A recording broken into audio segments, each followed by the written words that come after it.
Hi, everybody. I'm Garrett Nelson, the curator of maps at the Leventhal Map and Education Center at the Boston Public Library.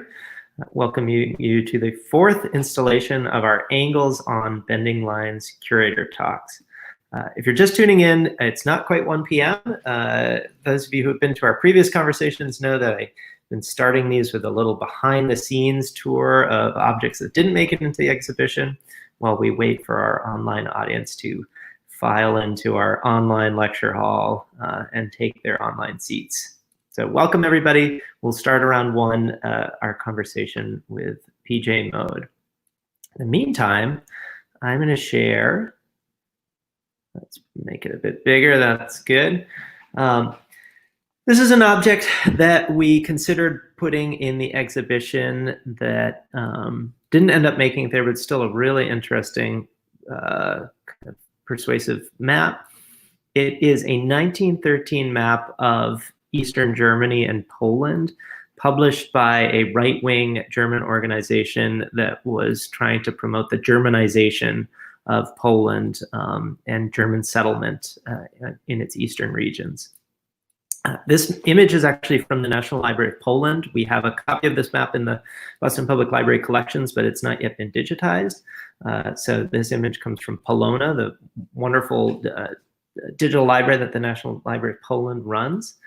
And what's interesting about this map is in some ways it's very akin to the maps that are in our past show called America Transformed, that look at the way that cartography was used for imperialism and colonization and settlement. Of course, in America Transformed, the subject is white European colonization of North America, and the way that colonial maps and later maps produced by white settlers in North America pushed out the native peoples who had lived and in fact still live in North America by rewriting the map in terms of a white perspective. And we talk a lot in American Transformed about the work that cartography and geographic representations do in the service of colonialism, settlement, and imperialism. And that's a process which isn't exclusive to North America. So this is a very different setting. This is early 20th century Europe.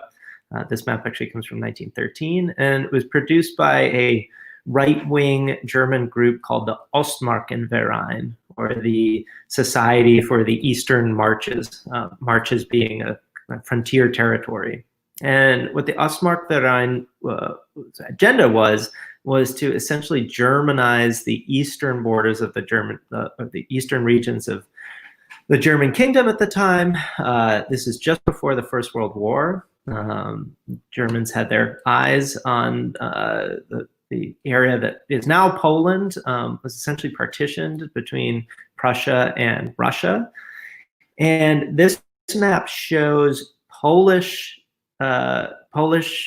regions in red. So the shaded red areas refer to areas with a larger fraction of Polish population. And then the light and dark green are areas that the Ostmarkverein and the Prussian government had targeted for German settlement. So the lighter green are the settlement programs, and the darker green are actually areas that were governed by the Prussians, were the domain of the Prussian government. The area is really centered on Posen, which is the German name of that city. Polish name, of course, is Poznan. And this map portrays an argument about Germanization in the East, which would help to trigger not only the First World War, but of course also the expansionist principles or policies of the Nazi government that would of course come into power 2 decades later, and the really kind of horrifying practices of settlement and colonization within Europe that took place during the Second World War. So this is an interesting map in the way that it shows cartography's use in a ethno-nationalist program.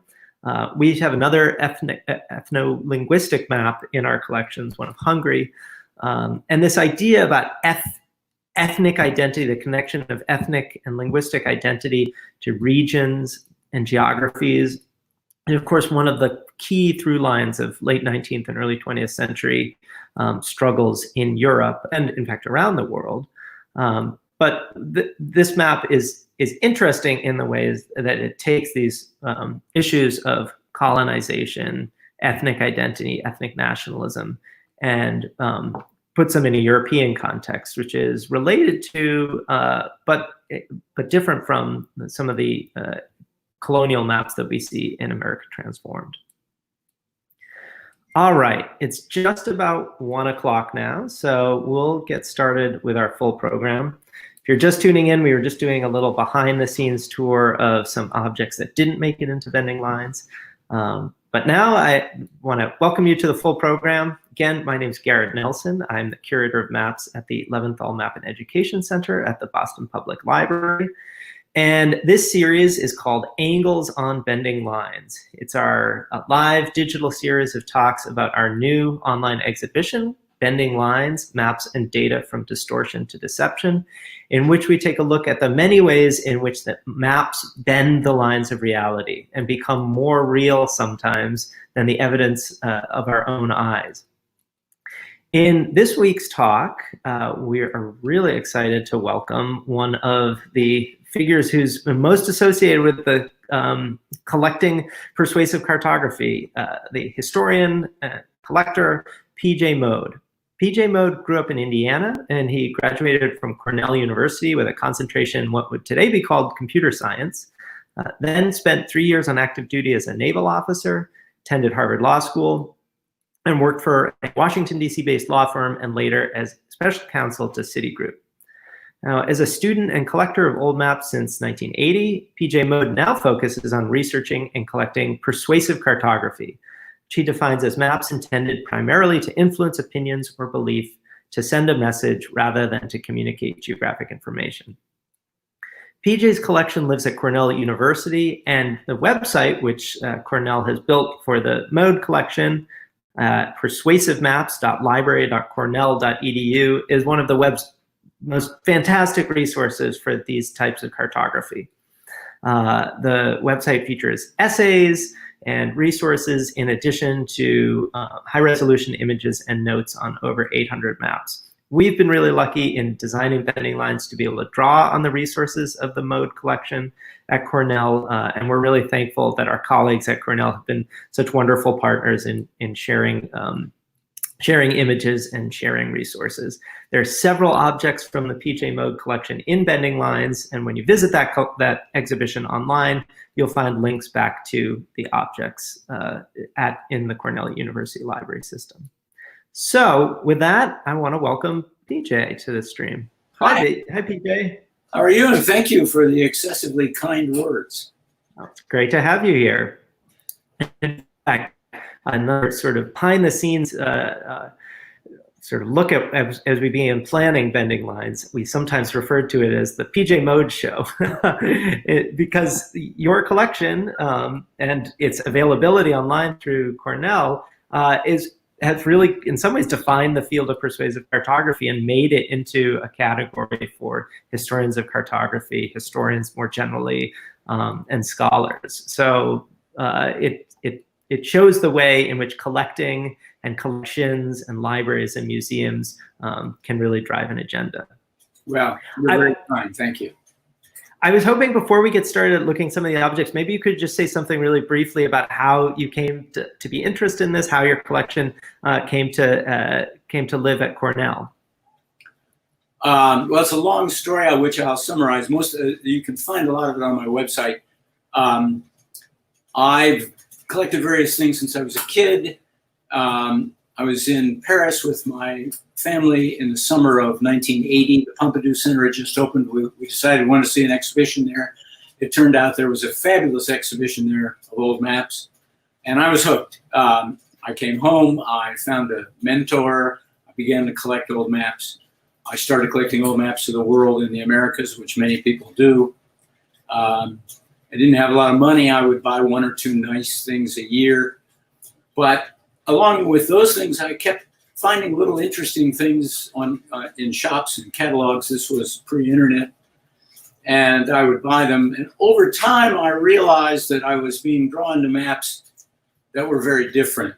And it actually took me quite a while to figure out what it is that was drawing me to those maps. And it was this element of persuasive cartography. As you said, I practiced law for many, many years. I did a lot of litigation related work, a lot of advocacy. It took me even longer to do enough self-analysis to realize that that was part of what drew me to these maps.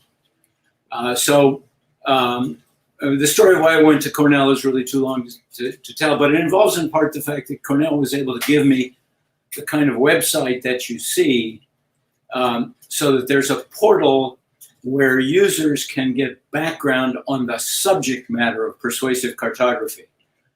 It's not an obvious subject. You had Judith Tyner on your presentation last week. She's the scholar who coined the phrase persuasive cartography in her doctoral thesis in 1974. And it takes some introduction for people to begin to think about these maps in a coherent way. So Cornell was able to offer me a portal and then the ability to show these 800 some maps. One of the many, obviously more minor problems caused by the current plague is that I have another couple of hundred maps that were supposed to go up to Cornell this summer to be digitized and put online. And that's all on hold for the moment. Great. Well, let's dive into the objects. Maybe before I show the first one, PJ, do you want to kind of give a little overview to the arc of the objects that we're going to look at today? Yeah, I thought that what might be useful is this. We're all consumers of cartographic information. We all look at maps all the time. Every map has a who, what, where, and when. Who did it? What's it a map of? Where and when was it published? And we're familiar with that. But every map also has a why to it. Why was it done? Most maps, almost every map, 99 point whatever it is % of all maps, the why is that the map maker was primarily trying to convey geographic information. I'm not interested in those maps. Your collection is not, your exhibition is not about those maps. It's about the other maps where the map maker has primarily something else in mind. And that's what we're talking about. So the question is, as consumers of cartographic information, how are we supposed to deal with that fact? And there's a spectrum of, if you will, what do you call it, from distortion to deception, I think, which is a continuum. But I think it's useful to break it into three categories. One are things that are really quite obvious when you look at it, that you're looking at something where the map maker is trying to send you a message. The second is a group where if you're a little more skillful observer, you can see the tools of the persuasive cartographer at work. And the third and most difficult are those where you really can't see what's happening behind the curtain. So the maps we're going to talk about today fit into roughly those three categories. Great. Let's bring up the first one, which viewers of our program will recognize. Judith Tyner spoke a little bit about it last week, but you're going to offer another perspective on us. Tell us what we're looking at here, PJ. What you're looking at here is a satirical map. And there are many of these. They became extremely popular in the 1870s. This is really one of the first prominent ones, 1877. They were incredibly popular from that period of time right up through the beginning of World War I, 1914, 1915. As World War I went on, the consequences of the war were so horrific that satire was no longer appropriate and these maps disappeared, only to return later. Now, if you pull back out to show the whole map for a second, it's useful to talk about the why. This is obviously the map of Russia as an octopus gobbling up territory. As Judith mentioned last week, this had to do with the war between the Ottoman Empire and Russia in 1877. The why is very interesting.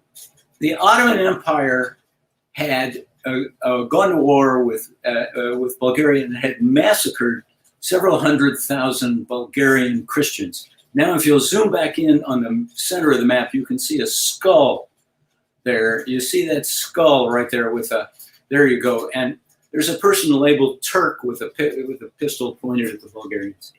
Those are Bulgarian Christians who were massacred by the Ottoman Empire. Well, the world was outraged, and Russia took the occasion to go to war as the avengers of the Bulgarian Christians.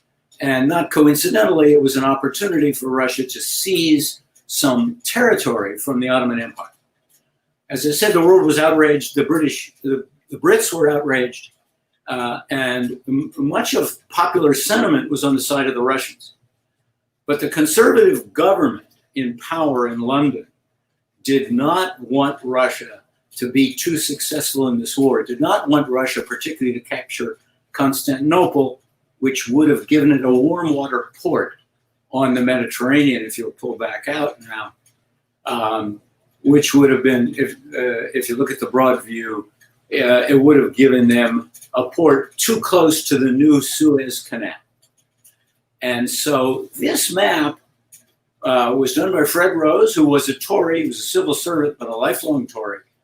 And it was a map to warn people against the danger of the Russians. It's a map designed to tamp down sentiment. It became very popular. This particular version was translated into German as well as English, having been published in English.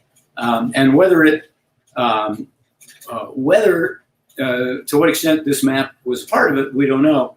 But in fact, the goals of the Tories were achieved, which is to say, the Russians did not capture Constantinople. They got some land, but not what was feared.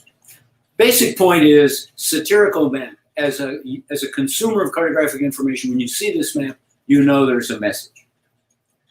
And the next map is really I slipped one extra in here, which is just to say that message is so obvious that it became repeated over and over, right? And so the theme of an octopus, this again happens to be Russia once again, but from during the Russo-Japanese War.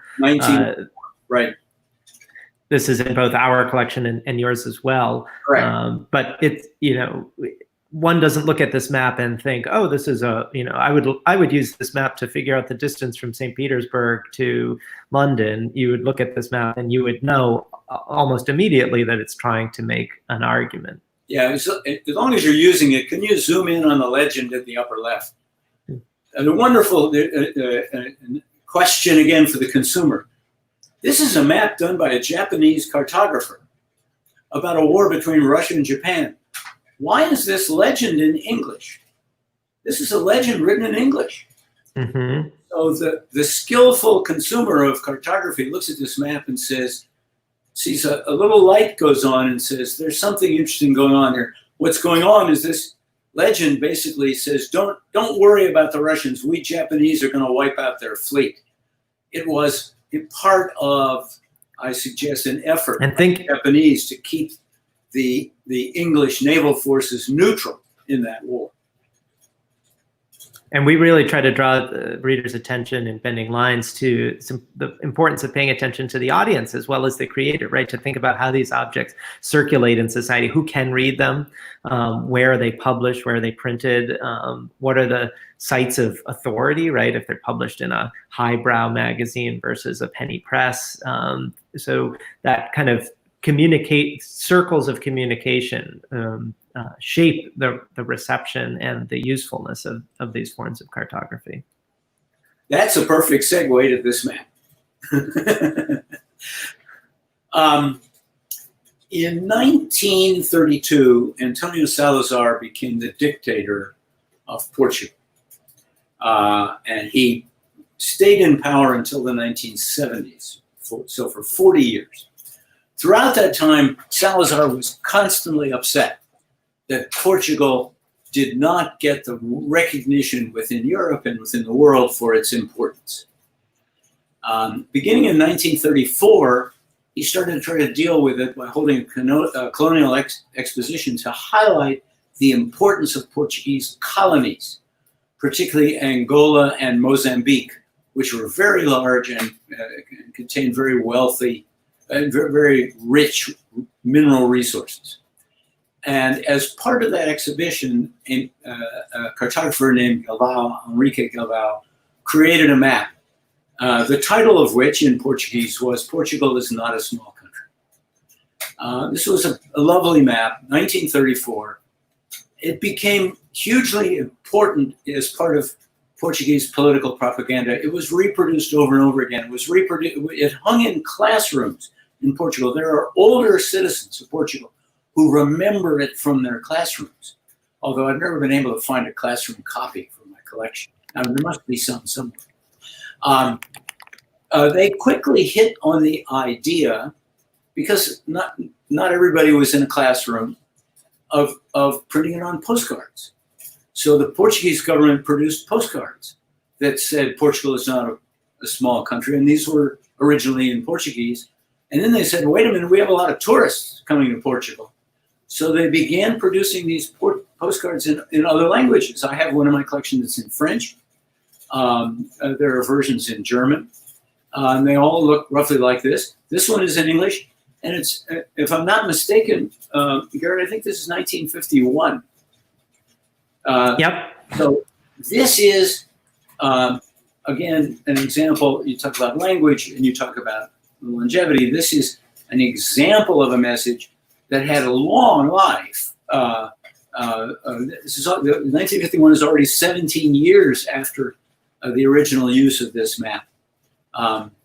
It's here again for the cartographic consumer as an example of in-your-face persuasion.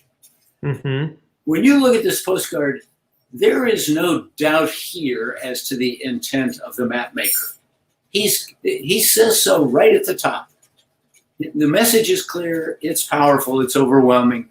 You understand that this is an effort to persuade you of something.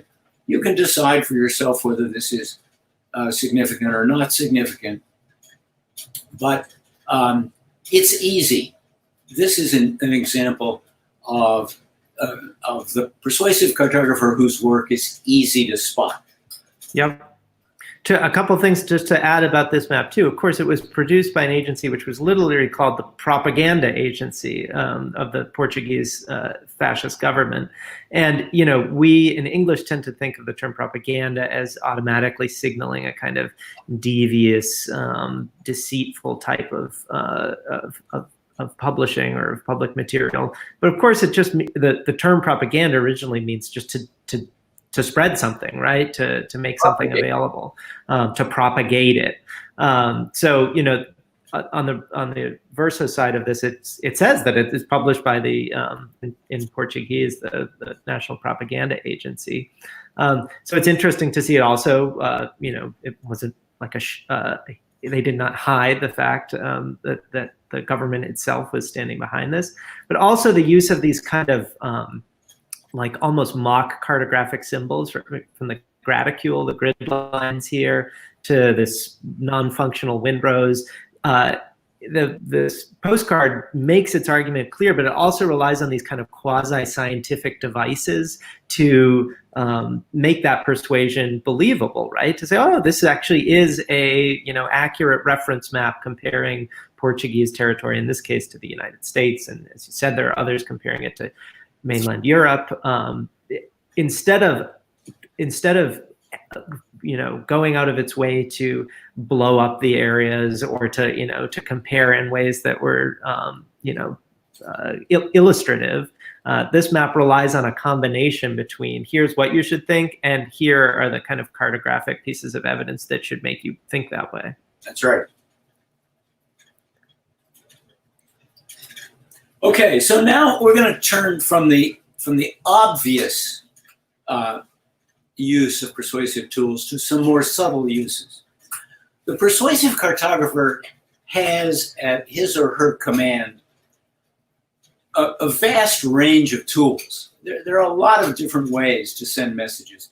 And I want to give examples of 4 different ways: the use of projection, the use of color, the use of pictures, and the use of symbols.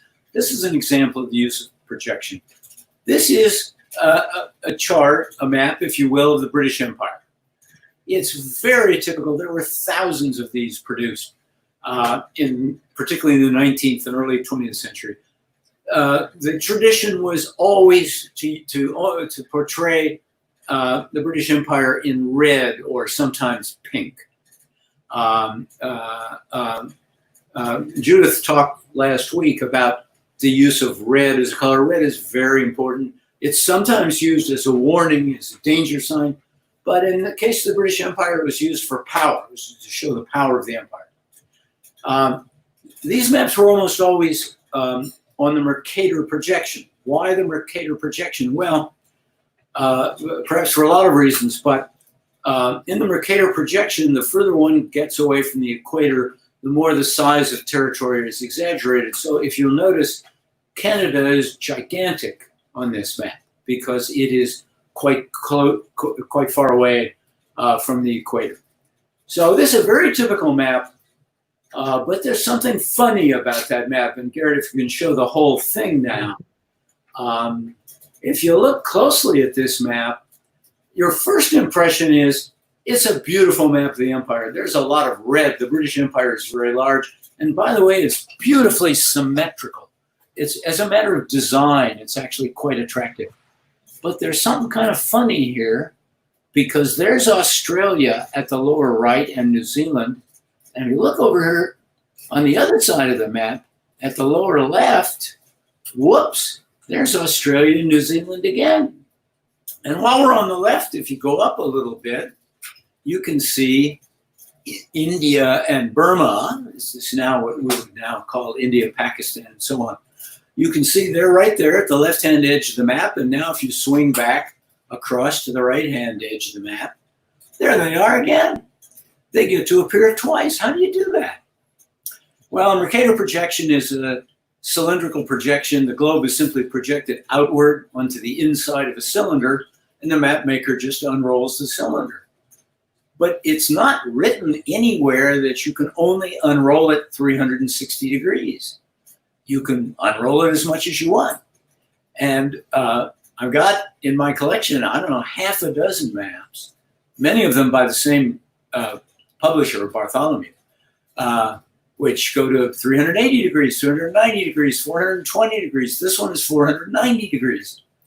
And so it's the use of projection to make a point. I should mention that you can do a similar kind of thing with perspective rather than projection. We're all familiar with bird's eye views. When you look down on the globe from any particular position, whatever is immediately beneath your gaze is quite large. But at the globe, because it's spherical, the items that are further away are what artists call foreshortened. They are smaller. So during the Cold War, it was common to make maps of the Soviet to make maps of the Soviet Union, bird's eye views of the Soviet Union looking very large, with the United States over the top of the globe looking small, or Europe looking to the west very small. Projection and perspective are techniques frequently used by persuasive cartographers. And there are many, many examples of this.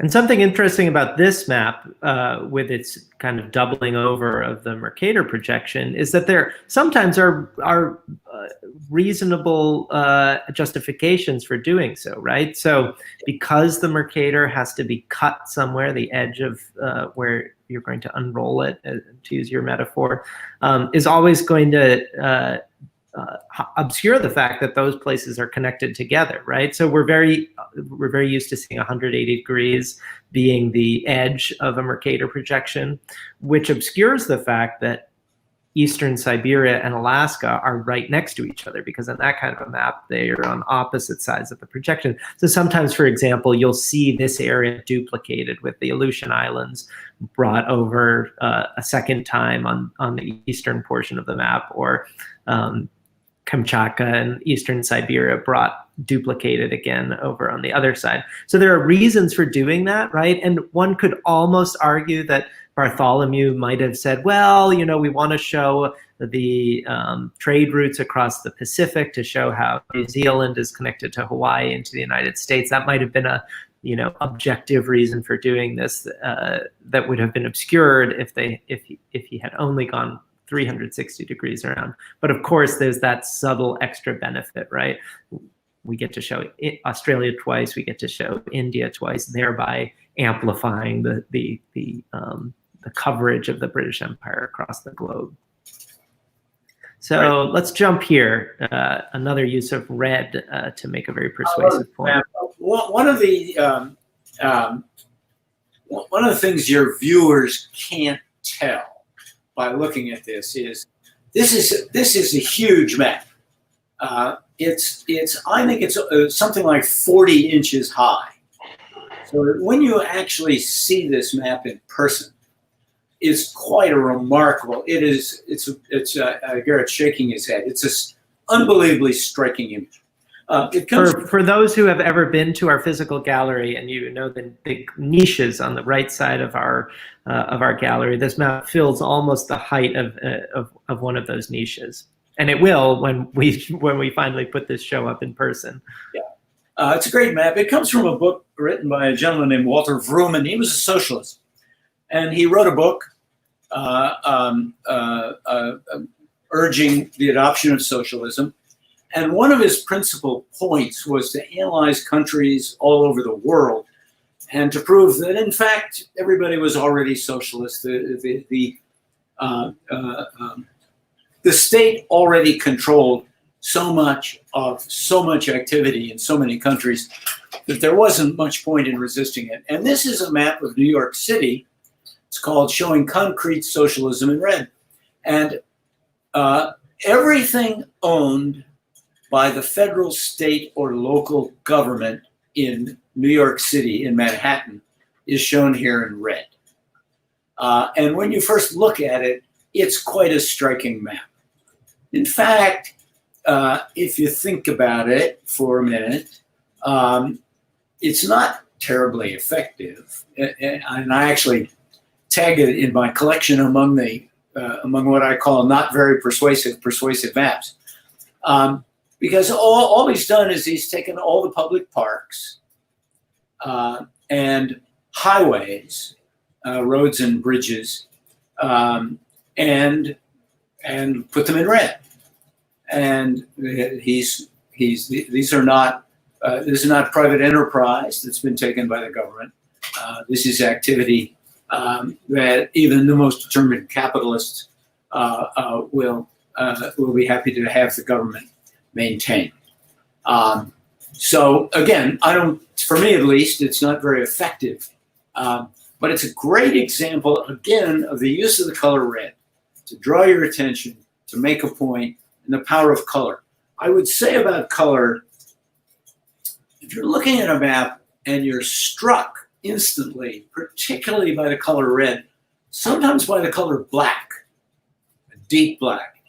If the first thing that strikes you is the intense use of a color, that ought to make your antenna go up. That's a signal that there may be something going on here that you're not immediately seeing. It's a really interesting use of labeling and legend, right? If all we saw was this map without the legend, we'd just think, oh, okay, you know, reference map of Manhattan or New York City in the late 19th century.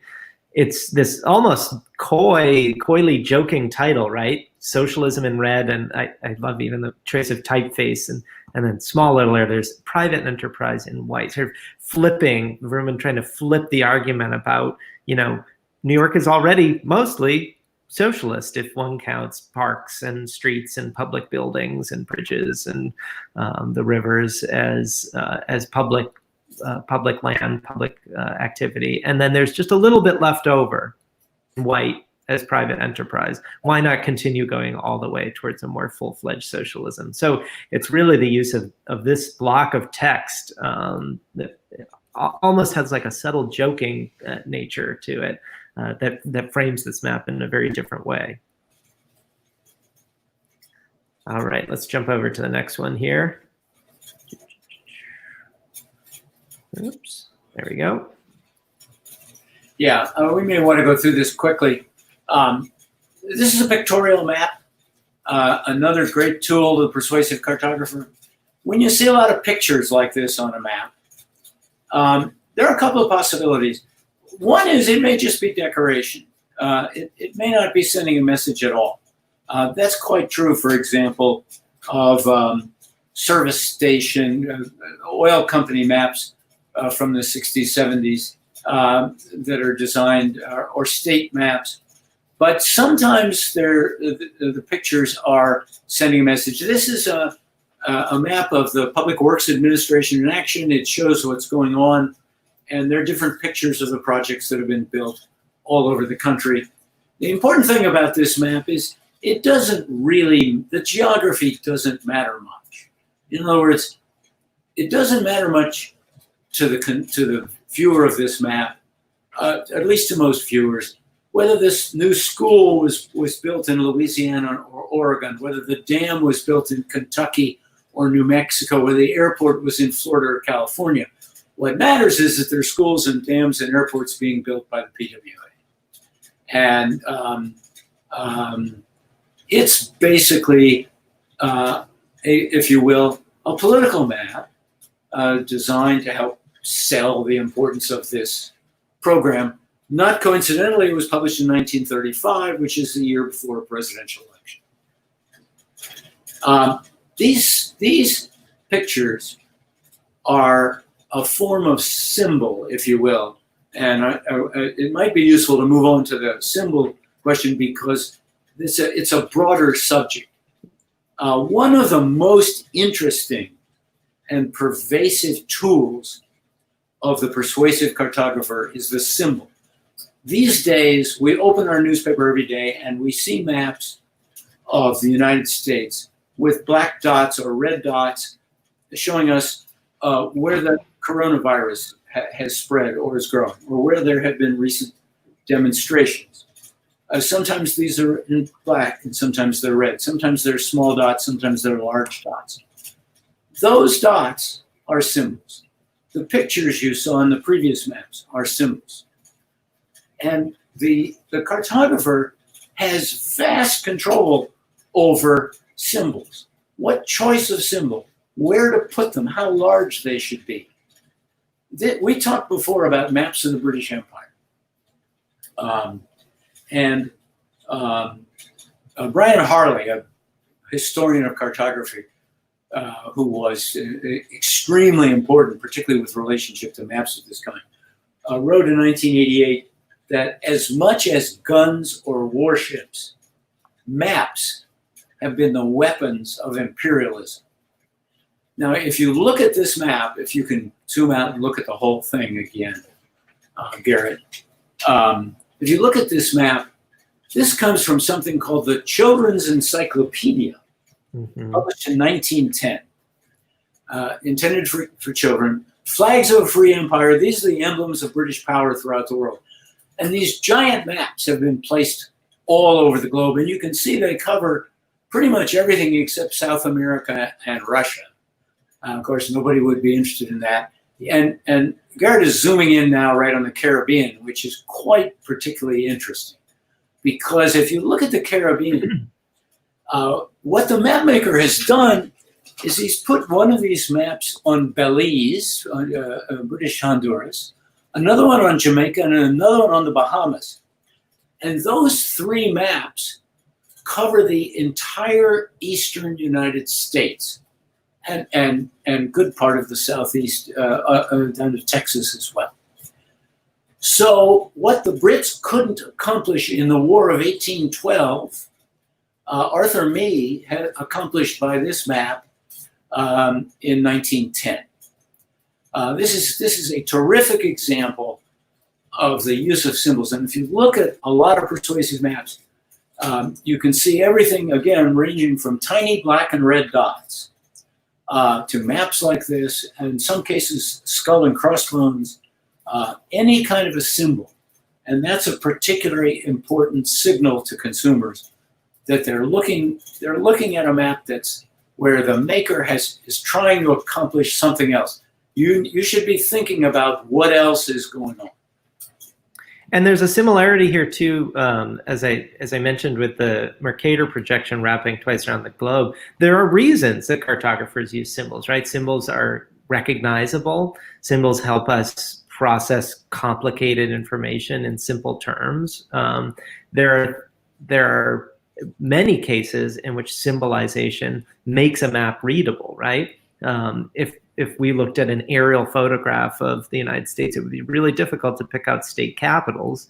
Whereas if we have a star locating those state capitals, suddenly we can see where they are very easily because of our cognitive ability to associate a star with a capital. So here, the map maker could argue, well, the presence of a flag makes it instantly recognizable. The Union Jack is such a powerful symbol, at least to British school children at this time. But there's an interplay there, right? The symbolization is making something possible making it possible to see something, but the cartographer has deliberately chosen a type of symbolic representation that makes a particular point. There's also another little bit of this map which I love, which is the labeling of the Great Lakes, the Canadian Lakes. We talk in the exhibition about the power of names on maps to essentially lay claim to territory. And of course, that's being done here as well. Not only is much of the United States blotted out by these enormous flags on tiny islands, but we've also got the Canadian Lakes, Canada, of course, being a British possession. All right, let's jump here. Okay, so one of my favorites. And mine too. I may have introduced it. I'm not sure if I introduced you to this map or not. It doesn't matter. It's really one of my favorites. We've now turned from maps that a skillful observer can pretty easily tell have something unusual about them, to the mundane. This is one of the most pedestrian, ordinary tourist maps you could possibly see. It really is a really boring map. In the 1920s, Canadian National Railways had built out a rail system across Canada that was quite impressive and covered quite a vast territory. Mostly, it was used to transport freight. It was used to transport agricultural goods and things that had been mined, timber, ore, and so on. But it also transported passengers. And they hit upon the idea that they could create a resort in the beautiful Canadian Rockies and attract tourists. And so in Jasper National Park, which is a beautiful park, the Canadian National Railways created a fabulous resort, and there's a lodge. Let's see, it's called Jasper Park Lodge. You can see it there on the right of the screen. I was on a beautiful lake. They built a golf course, and it was right off the main rail lines, and the views are spectacular. And if you pull back out so you can see the whole map, Garrett, what they did then was they created what they call the Triangle Tour. And yeah, let's see the Triangle Tour. And the Triangle Tour involved a tour, and you could start at various places, but if you started at Vancouver, you could take a train all the way across British Columbia and up to this wonderful lodge. You could spend time at this lodge. When you were done there, you could take another line of the railroad to the west, up to through the Canadian Rockies, quite gorgeous, up to Prince Rupert Island. And at that point, you could catch a steamer headed south, and it went mainly through an inland channel. Again, beautiful views, very gorgeous trip, all the way back down to Vancouver. It was called the Triangle Tour.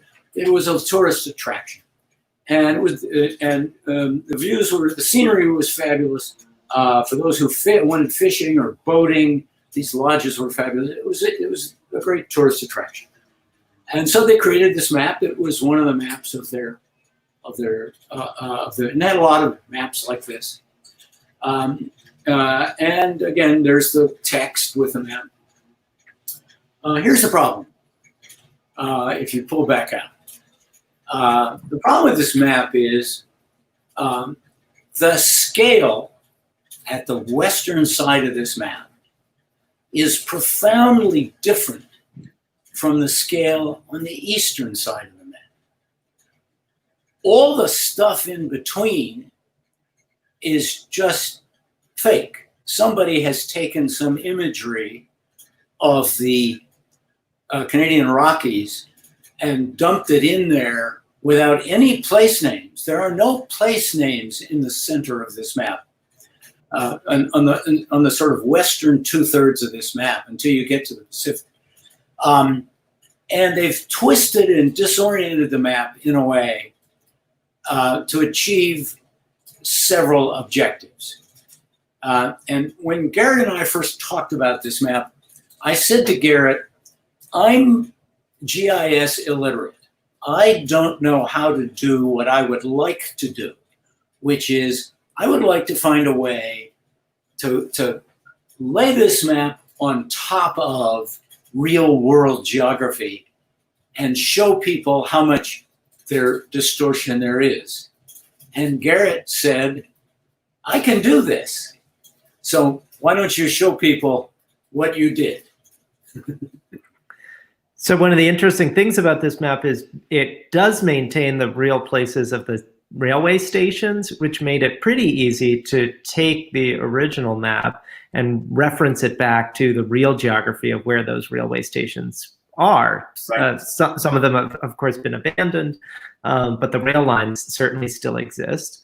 And here you can see what happens when we take the imagery of the original map and warp it back into its real coordinates. And as PJ said, you can see the two dramatically different scales on the eastern and western portions of the map. As you get to the Canadian Rockies here, this warped version has to pinch its way in, which means that in the reverse, to get from reality to the map itself, the cartographers had to explode that area out to swell up the area around Jasper National Park and make it look as though this map were transitioning on the same scale, but to hide the scale shifting that happens in the middle. And tell us what the commercial reason for doing so was. Yes, PJ. that question is why do this. I think it's easier if you go back to the original to talk about that. There are two reasons. I think one is more important than the other, but there are really two. If you pull all the way back out, Garrett, so we can see the whole thing, this trip by steamer from Prince Rupert Island to Vancouver was really quite a very long trip. It's 1,200 miles. I think that's what the number is. And it's 1,200 miles by steamers. Now, steamers go, I don't know, 15, maybe 20 knots, which is a quarter or a fifth of as fast as rail lines. So that's a very long trip. And you don't really want people who are looking at this brochure to think about it too much. So it's better if you can make that trip look shorter. The more important reason has to do with what's at the lower right-hand side of the map. And if you go to the lower right-hand side and go all the way down, there we go. Now, it turns out that Canadian National Railways wasn't the only railway in Canada.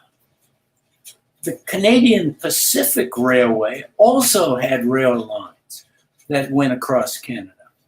They were also very effective at carrying agricultural goods and ore, freight and passengers, and they had the same idea. So what the Canadian Pacific did was, instead of Jasper National Park, they went to Banff National Park, another beautiful place. And they built on Lake Louise, a beautiful lake in Banff National Park. They built their own lodge, a very beautiful lodge, wonderful fishing, wonderful areas. And they ran their own tourist exhibitions.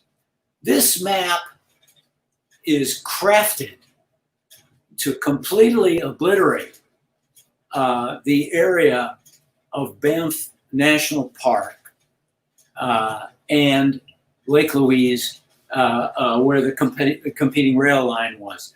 It's just to the southeast of this map. And not only that, if you look right here, if you look right above the compass rose on this image, right at the lower right-hand corner, you see there's a fuzzy thing. There's a thing there that it looks like you're in a plane looking down through some clouds. Like it's cloudy there, you can't see what's under it. If you could see what's under it, you'd see Lake Louise and Banff.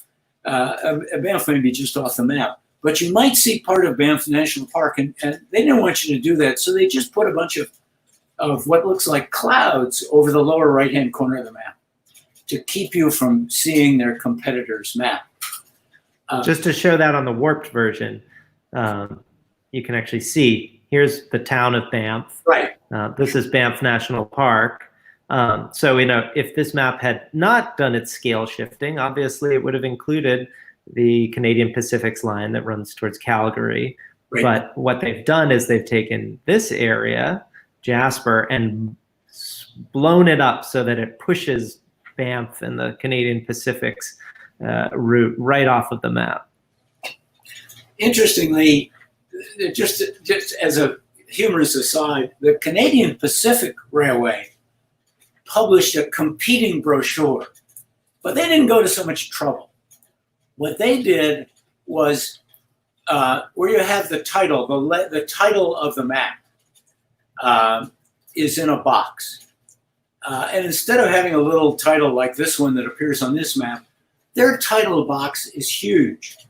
It covers, I don't know, a quarter, 20% of the whole map. And their title box happens to sit directly on top of Jasper National Park.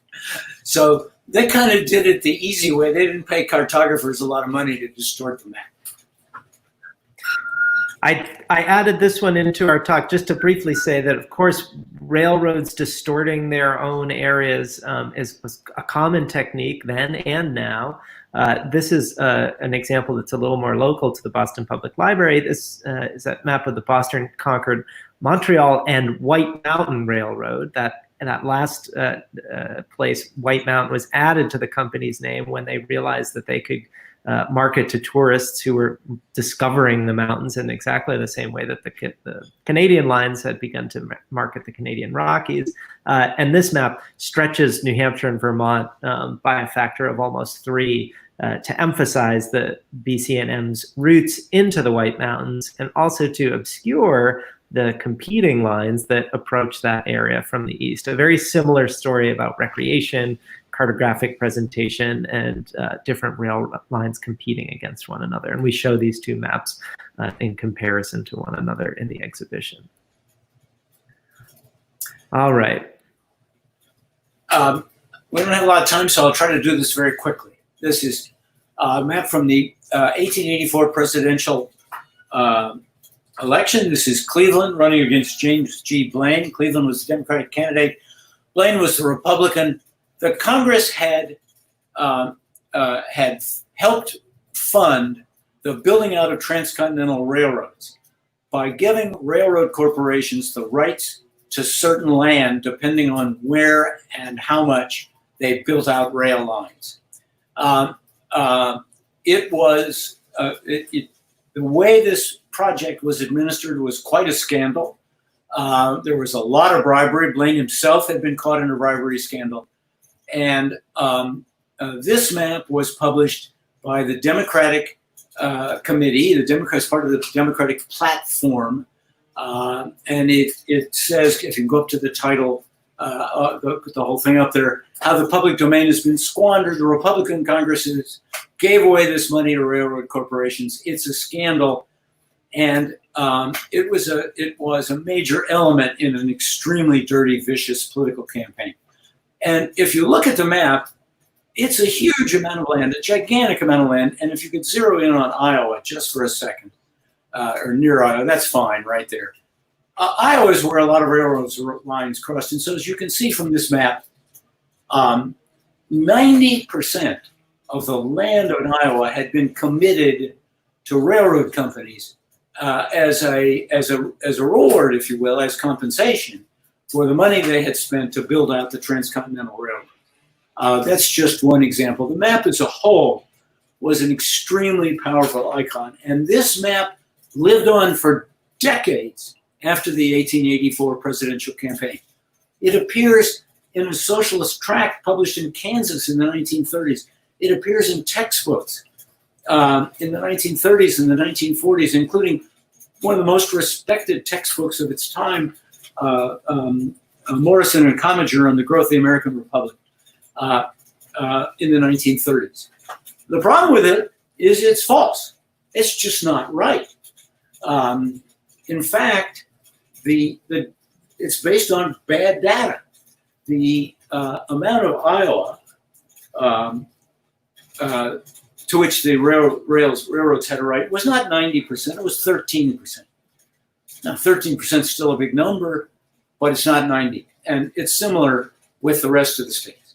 The map is a massive exaggeration, and it's exaggerated in a whole variety of ways, which we don't have time to go into. I do have some references and discussion on my website.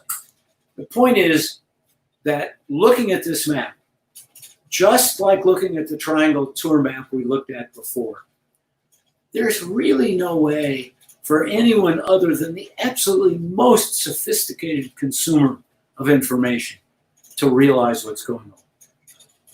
This is an example of what Garrett talks about in this exhibition a lot, and which is central here, is where's the data? Where is the data coming from? Where did it come from? Who provided the data? Why is the data the way it is?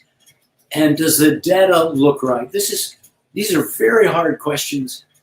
It's hard in our time. We have the whole problem now of social media and people who go on social media and read a news story and have to ask themselves, where is this coming from? What is the source? And we see this in maps. We see this in maps like this and like the triangle tour map, in which we're challenged really to try to ask ourselves whether we believe what we're seeing. Is it really right? Is there someplace we can go to check this, to get more information, and to be sure we understand what we're seeing as consumers? It's a great way of putting it, PJ, and we've talked a lot too about there's a way in which these seemingly accurate maps can be almost more dangerous than the obviously persuasive one. Yes. Right. If you look at a giant octopus over Russia, your skepticism and your caution is probably already alarmed in your mind. You know maybe that there's an argument being made, but the deeper that the argument and the bias is buried into the categorization of the data itself, into the projection, the harder it is to tell that what might seem otherwise to be an accurate, reputable, workaday map is in fact one that has a very biased way of presenting the world. And that's one of the things that we try to highlight in Bending Lines, is to say that persuasive cartography isn't just that which strikes you as, you know, this is trying to sell me something, or this is trying to convince me of some political platform. But in all of the cartography we see, we should always take a cautious and informed and skeptical look at how the map was created and from what sources. I want to make sure we have some time to answer some questions from the audience. If you're joining us on Facebook or YouTube, you should be able to drop a question right into the comments section, and we'll try to get to as many as we can. We've got a little less than 10 minutes left. But just as a reminder, before we get to the questions, I want to say, of course, if you haven't seen it yet, please visit our digital exhibition of Bending Lines. You can get to it from our website, leventhalmap.org, or from our social media profiles. It's much more than just a list of maps and captions. There's interactive material, ways to explore deeper, reference material, links to other resources, and a tour for educators. If you missed last Friday, our Director of Education led a wonderful live talk guide of the exhibition for K-12 educators and students. That, as well as our previous live conversations, are all available on YouTube and Facebook, and you can visit them there. They're also embedded into the exhibition itself. This is our final of our initial 4-part series, but our final talk of our initial series, but we will be returning later this summer as Bending Lines continues to grow and bend and shift and twist. We're going to have all sorts of new interactive material and new objects, and new discussions.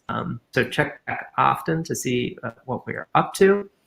And I also want to highlight that we are the co-sponsors of an informal Thursday afternoon series called Map Time with our friends at the Harvard Map Collection. That continues tomorrow at noon, hosted by my friend David Weimer over at the Harvard Map Collection on their Instagram channel. Finally, if you have a chance, we would love to get your feedback about this talk, the other talks, and the exhibition itself. bit.ly/BL participant, the short survey where you can tell us how you found out about the exhibition and what you'd like to see as we continue to add programming throughout the year. So let's take a look at a couple of questions. Here's one for you, PJ. What was the public reaction to the Triangle Tour map, and presumably others like it? Did would-be tourists not familiar with the region realize that they were being manipulated? I don't know the answer to that question. I'm not aware of any knowledge that this map was deceptive until an article was published by a Canadian scholar named Jeffrey Murray. Which is where I first learned of it. It would be an interesting question. I suspect that that the railway probably got away with it, but I really don't know the answer. Yeah, one of the things that's interesting to think about is the way that railway maps can distort geography like that simply to make them easier to use, right? So we all know that subway maps, the MBTA, the MTA in New York City, the lines don't run in these perfectly geometric fashion, right? But they make it easier because, you know, if you're going from Copley Square to Park Street, you don't really care whether you're going in an oval or a bend or a straight line. You just care that you're going to get off at this next stop, right? So there's a way in which, you know, I think people probably would not have realized that that map was deceptive, because what they wanted to know was, where am I going on a vacation, right? Of course, before automobile, the automobile was a way of going on vacation. You went where the train took you. So it didn't really matter too much what was in between. It mattered where you were going to get off. And of course, that's the, like you said, PJ, the kind of the economic logic for the railroads building these lodges in the first place. Then you could sell tickets for people to get off at a stop where otherwise very few passengers would be going, and then sell them basically a vacation package. So you know, our recreational geographies are shaped by where it's possible to go, right? I mean, even if you think about tourist maps in the present day, setting aside railroad lines, we conceptually distort the places that are most important to us, right? If you were going to go on a grand tour of Europe, you'd probably go to some of the most famous tourist cities, and others you just leave aside because the tourist guides wouldn't tell you to go there. Let's see, just a reminder, you can drop comments in Facebook or YouTube comment section, and we'll get to as many as we can. Here's one. Do you know of any easily available computer apps that can compare persuasive maps such as the Triangle Tour with the actual geography so that one can see the extent of the distortions? You have a great railway map that does that, but I'm very curious what the difference is. So it's a great question, Stuart. We actually have, we have a feature on our own website called the GeoReferencer that's based on a system called Map Warper, used by a few other institutions, including the New York Public Library's map collection, where essentially what it lets you do is to match points on a map to map points in reality, and then do exactly that kind of work that I showed. There's a few technical glitches with that online system right now. We actually at the Map Center are going to be offering an instructional workshop on how to do that kind of georeferencing with open source technology. We're trying to figure out how we'll do that remotely, and then once we're able to do instruction once again in the library. So keep an eye on that, and hopefully you can participate. All right, here's another question. What gets lost when we think about nationalist propaganda, struggles, etc., as instances of the same thing, persuasive maps? Surely they are quite different contexts. Yeah. PJ, do you want to take a stab at that? Well,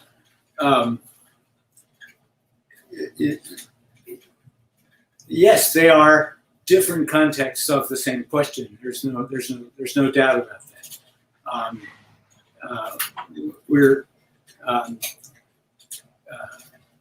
Maps are different from other things in one very important respect.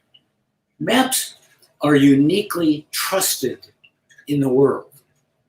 From the time most of us are young children, we have recollections of watching a parent unfold a road map, get in a car and drive to someplace you've never been before. The parent trusts the map, and the map gets you to someplace the parent didn't previously know how to go to. Then we go to school, and the teacher says, now we're going to start to study Egypt. And the first thing the teacher does is show you a map of Egypt. So we're conditioned from childhood to trust maps, much more than other things. A decade or two ago, I would have said photographs, but now we have Photoshop. And so maps are particularly dangerous because they come with more, we tend not to trust politicians. We tend not to trust much of the written word, depending on how much we happen to believe the source. Some of us believe one newspaper or magazine more than we believe another. But maps are almost unique in their trust, and therefore they're almost uniquely dangerous from this perspective. And if I can have one thing too, something that I'm always at pains to stress about the Bending Lines exhibition is that we show maps that distort or make creative choices about what to show that are done not only for oppressive reasons by national governments, by empires, by militaristic states, but also by people and institutions coming from very different struggles, right?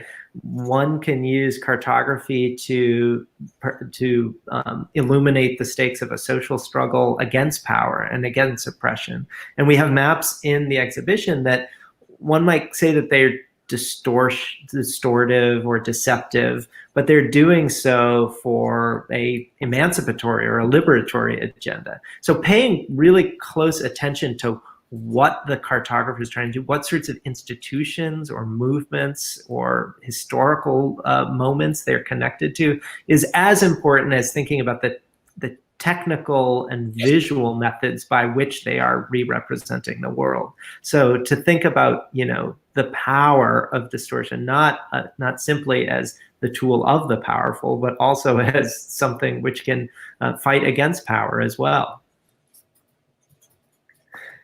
We've reached the top of the hour. PJ, it's so wonderful to have you here, being on this wonderful online forum. Again, this concludes our original 4-part series of Angles on Bending Lines. I want to invite everybody to spend some time on the digital exhibition itself, which you can get to at leventhalmap.org. PJ's collection has even more wonderful material at the Cornell University Library website. Make sure to spend some time checking that out as well. We also have maps in our exhibition from partner collections at the Library of Congress and the American Geographical Society Library.